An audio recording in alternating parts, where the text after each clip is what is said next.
Berlin. November 1923. A man named Heinrich walks into a bakery. He carries a wheelbarrow. Not groceries, not tools. Cash, 100 billion marks. In paper bills, stuffed, stacked, overflowing. He needs it all just to buy one loaf of bread. A woman named Clara sits in a cafe. She's laughing. She orders coffee, a pastry, a second coffee. She pays with a small leather pouch. Inside it, a handful of American dollars. Same city, same morning. Same currency collapse. One man drowning in paper. One woman untouched by it. The question isn't, how did cash become worthless? The real question is, why did nobody see it coming? And more importantly, could it happen again? Here's what most people believe about money. They believe it's real. They believe the number printed on a bill represents something solid, something permanent, something the government has safely locked away in a vault somewhere. They believe cash is stable by design. That's the first lie they teach you. Money, real money, has no intrinsic value. A $100 bill is cotton and linen. A 50,000 mark note from 1923 is wallpaper. What gives money value isn't gold. It isn't vaults. It isn't governments. It's collective belief. The moment enough people stop believing, even for a few hours, the whole system doesn't wobble. It collapses. And history shows us this isn't rare. It isn't ancient. It isn't something that only happens in other countries. It has happened in wealthy nations, educated societies, modern economies, and every single time, nobody was ready. To understand how cash dies, you have to understand how it's born. After World War I, Germany was humiliated. The Treaty of Versailles handed them a bill that was almost impossible to imagine. 132 billion gold marks in war reparations, payable to the Allies immediately. Germany had no gold. Germany had no reserves. Germany had one solution, the printing press. At first, it seemed to work. In 1919, one US dollar bought you about 8 German marks. By 1921, 75 marks. People noticed prices climbing, but they adapted. They adjusted. Because the government kept telling them, this is temporary. The economy will stabilize. This is the first law of currency collapse. The lie always sounds reasonable at first. By 1922, a dollar bought 400 marks. Then 7,000. Then 160,000. Bakers started changing their prices hourly. Workers demanded to be paid twice a day. Because by evening, morning's wages were worthless. One story that survives from this period. A woman left a basket of marks outside a shop while she went inside to buy something. When she came back, someone had stolen the basket, but left the money on the ground. The basket was worth more than the cash. But here's the part nobody tells you about the German hyperinflation. The people who suffered most weren't the poor. The poor had nothing to lose.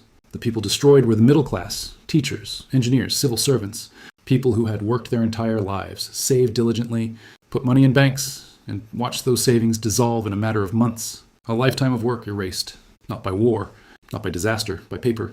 Fast forward 8 decades, different continent, different government, same script. Zimbabwe, under Robert Mugabe, began seizing white-owned farms in 2000. The stated goal? Redistribute land to the black majority. A politically charged, historically complex situation. But the unintended result was economic freefall. Agricultural output collapsed. Exports died. Foreign investment vanished overnight. And Zimbabwe's government did what governments always do when they run out of real options. They printed. By 2004, inflation was at 132%. By 2007, 66,000%. By November 2008, 89.76 trillion percent. Let that number land. 89.76 trillion. The Reserve Bank of Zimbabwe issued a $100 trillion bill. 100 trillion. And it still wasn't enough to buy a bus ticket. People started using foreign currencies. Barter systems reemerged. Farmers traded crops for medicine. Teachers got paid in soap. Here's what makes Zimbabwe different from Germany, and more terrifying. Germany's collapse took years. Zimbabwe's accelerated. Because in 2008, the world had the internet. People could see what was happening in real time. They could share photos of billion-dollar price tags. They could watch the currency die faster because panic spread faster. Information doesn't slow a currency collapse. It accelerates it. This is the second law. The speed of collapse is proportional to the speed of communication. In 1923, it took months for panic to spread across Germany. In 2008 Zimbabwe, it took hours. Imagine what it would take today. Here's a story they don't teach in most schools. Before Germany, before Zimbabwe, before any of the famous examples, France tried to solve a debt crisis with paper money and invented modern hyperinflation in the process. It's 1789. The French Revolution has just happened. The monarchy is gone. The new government inherits a catastrophic national debt. Someone has a brilliant idea. The Catholic Church owns vast amounts of land across France. Let's seize it, use it as collateral, and issue paper notes, called assignats, backed by that land. On paper, it sounds elegant. Debt backed by real assets. Simple, logical. But here's what happened. The government needed more money, so they printed more assignats. Then more again. By 1796, they had printed 45 billion livres worth of assignats. The land backing them hadn't grown. The goods in the economy hadn't grown. Only the paper had grown. Prices exploded. A pound of butter cost more than a working man earned in a week. Here's the devastating part. A French peasant in 1794 couldn't have told you what an assignat was 5 years earlier. They'd never held paper money. They'd lived their whole lives trading in gold and silver coins with real, tangible weight. And then suddenly, overnight, they were told to trust paper. They were told, this paper represents land. This paper has value. This paper is money. They believed it. They traded their real goods for it. They saved it. And then they watched it become nothing. The invisible theft of currency collapse isn't just economic. It's a betrayal of belief. The government said, trust us. The people did. And the trust, along with the savings, was destroyed. This is the third law. Every currency collapse is, at its core, a broken promise. But wait, we've been talking about the past. We've been talking about Germany and Zimbabwe and revolutionary. France, like these are cautionary tales from a different world. Here's the part nobody wants to say out loud. This is happening right now. Not in some distant economy. Not in a place you've never heard of. Right now, the United States has over $34 trillion in national debt. Right now, the Federal Reserve has a balance sheet that has expanded from under $1 trillion in 2007 to over $7 trillion today. Right now, in countries like Argentina, Turkey, Lebanon, and Venezuela, people are living through exactly what we just described. In Lebanon, between 2019 and 2021, the pound lost over 90% of its value. People couldn't access their own bank accounts. ATMs ran dry. Entire life savings, gone. Lebanese engineer named Rami, a man with 2 degrees and 20 years of savings, told a reporter, I felt like someone had reached into my chest and taken something that didn't belong to them. That's not economics. That's grief. And here's the deeper idea that changes everything. Currency collapse doesn't just destroy wealth. It destroys identity. Because in modern society, what you have is who you are. Your savings account tells a story of your discipline. Your investments reflect your ambitions. Your ability to provide for your family is tied every single day to the stability of the numbers on your screen. When those numbers mean nothing, you feel like nothing. That psychological dimension is what economists rarely account for. And it's what makes currency collapse so uniquely devastating. Most people think Germany's hyperinflation was the worst in history. It wasn't. That distinction belongs to Hungary, July 1946. After World War II, Hungary's economy was shattered. Industrial production had collapsed. The country had been a battlefield. Infrastructure was destroyed. The Hungarian government began printing the pengo, their currency, at a rate that still defies comprehension. At peak inflation, prices in Hungary were doubling every 15 hours. The government eventually issued a note worth 100 quintillion pengos. That's one followed by 20 zeros.